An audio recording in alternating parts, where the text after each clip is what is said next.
Football has produced a lot of Wonderkids over the years, and every single one of them has a different kind of aura. Some of them walk into a stadium and you just feel it. Some of them, not so much. I went through NXGN 2026 list, picked 15 of these kids, and I'm going to rank them from worst aura to best aura. Let's go. Number 15, we have Kendry Paez from Chelsea, currently on loan at River Plate. Chelsea paid up to £17 million for this guy back in 2023. Everyone was hyped. He showed up at Strasbourg, started brightly, then Blue Code just moved him around like furniture. Now he's at River Plate on loan with a shoulder injury, putting his World Cup with Ecuador in doubt. The youngest goal scorer in South American World Cup qualifying history, sitting injured on loan. The aura evaporated somewhere between Stamford Bridge and Buenos Aires, and nobody knows where it went. He's in the F tier. Now before we get to the next one, if you're the kind of person who likes knowing the next big thing before everyone else, go subscribe. These kids are going to be everywhere in a few years, and you will want to say you knew first. At number 14, we got Francesco Camarda from AC Milan, on loan at Lecce. This kid was the youngest player to ever appear in Serie A. He debuted for Milan at 15. 15.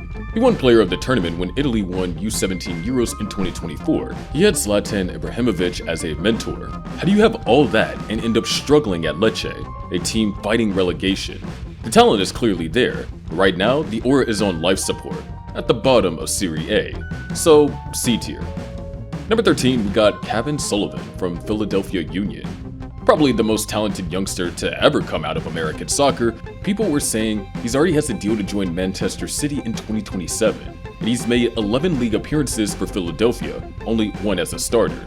He's 16, so there is time, but when your whole country is waiting for you, you're barely getting minutes at your own MLS club, your aura takes a hit, another C tier.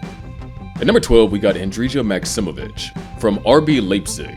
Before he moved to Leipzig, this kid went on record and said he was better than Lamine Yamal to people. He broke records at Red Star, youngest scorer in Eternal Derby against Partizan, youngest ever to represent Serbia in a competitive match. Then he moved to Leipzig and is yet to make his own mark in Bundesliga. You cannot say that you're better than Yamal and then go quiet. That's not how aura works. So, C tier. At number 11, we have Dastan Satpaev from Kairat Almaty, Kazakhstan. Not exactly where you'd expect the next big thing. Only Ansu Fati and Lamine Yamal scored in Champions League at a younger age than this kid. 17 years old with 14 goals and 7 assists in the 2025 Kazakh season. Chelsea have already agreed to a €4 million deal to sign him, being compared to Sergio Aguero from Kazakhstan. A lot of people are sleeping on this. Let's put him in B tier.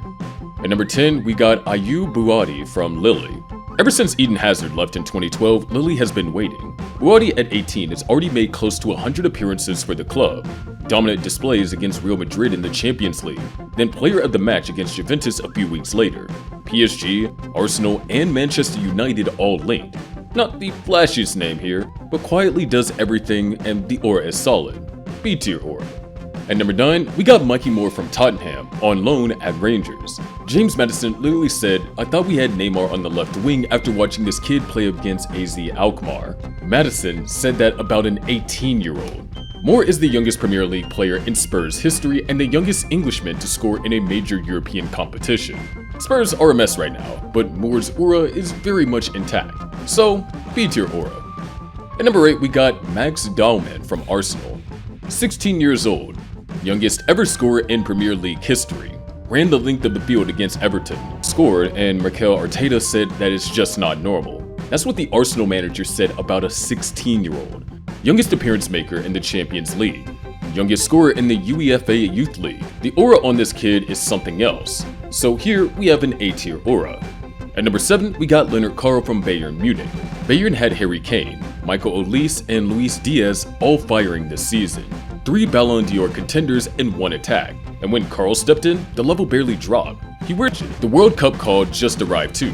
The aura is massive. Solid A-tier aura. At number 6, we got Franco Mastantuono from Real Madrid.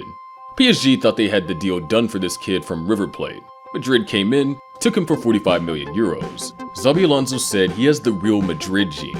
Youngest ever to start for Madrid in the Champions League. At River Plate, he scored a 30-yard free kick against Boca Juniors in the Super Clasico to become their youngest scorer in that fixture. Also, the youngest player to ever represent Argentina in a competitive match. Alonso getting sacked slowed things down, but this kind of aura does not disappear. It stays. So, A-tier aura. At number 5, we got Pau Cubarsi from Barcelona. Spain left him out in Euro 2024 and people were genuinely upset about a 17-year-old being left out. Youngest defender to ever represent Spain, breaking a record that belonged to Sergio Ramos. At 19, he had already over 120 matches for Barcelona. His first big European moment was marking Mbappe in the Champions League quarters against PSG, and doing a brilliant job as a teenager marking Mbappe. The aura is immense. A-tier aura. At number 4, we got Ethan Nwaneri from Arsenal on loan at Marseille. I know what you're thinking. His season has not gone great. Pushed out of Arsenal by Eze and Madueke, sent to Marseille, manager change. Now that is not going great either. But only Wayne Rooney and Michael Owen scored more Premier League goals before their 18th birthday. He became the youngest player in Premier League history at 15. This is a temporary dip, not a career. The aura of someone doing this at 15 does not just disappear. So still, S tier. At number 3, we've got Estevao from Chelsea. He shrugged off the Messinho nickname from childhood, then arrived at Chelsea and scored match-winning goals against Liverpool and Barcelona. He scored 13 league goals and 9 assists in 31 matches at Palmeiras before arriving in Europe. Brazil boss Carlo Ancelotti is expected to give him a massive role at the World Cup. The expectation back home is that he becomes for this generation what Neymar was for the last. He's carrying that weight well. So, S-tier aura. At number 2, we got Luka Vuskovic from Tottenham on loan at Hamburg. Signed for £12 million in 2023, went to Hamburg and immediately became one of the best defenders in the entire Bundesliga. 6'4", dominates physically, averages a goal every 6 matches since his professional debut, and he's taking penalties. Barcelona wants him. Croatia picked him for the World Cup. He plays alongside his actual brother at Hamburg, and Spurs fans are just watching this from a distance, wondering why he's not at their ground right now. Solid, S-tier aura. And at number 1, it is not close, Lamine Yamal from Barcelona. He made his Barca debut at 15 in April 2023. Then on his Spain debut a few months later, he became the youngest player and the youngest goal scorer in Spain national team history on the same night.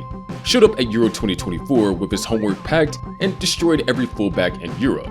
Scored one of the goals of the tournament against France in the semifinals. Was bathed as a baby by Lionel Messi and is now heading into his first World Cup as arguably the best player on the planet. 18 years old and still making the people around the world wonder with his skills on the ground. God tier, permanently. If you made it here, hit subscribe. The Wonderkids on this list are going to run football for the next decade, and you want to be here for it. Like the video too. I'll see you in the next one.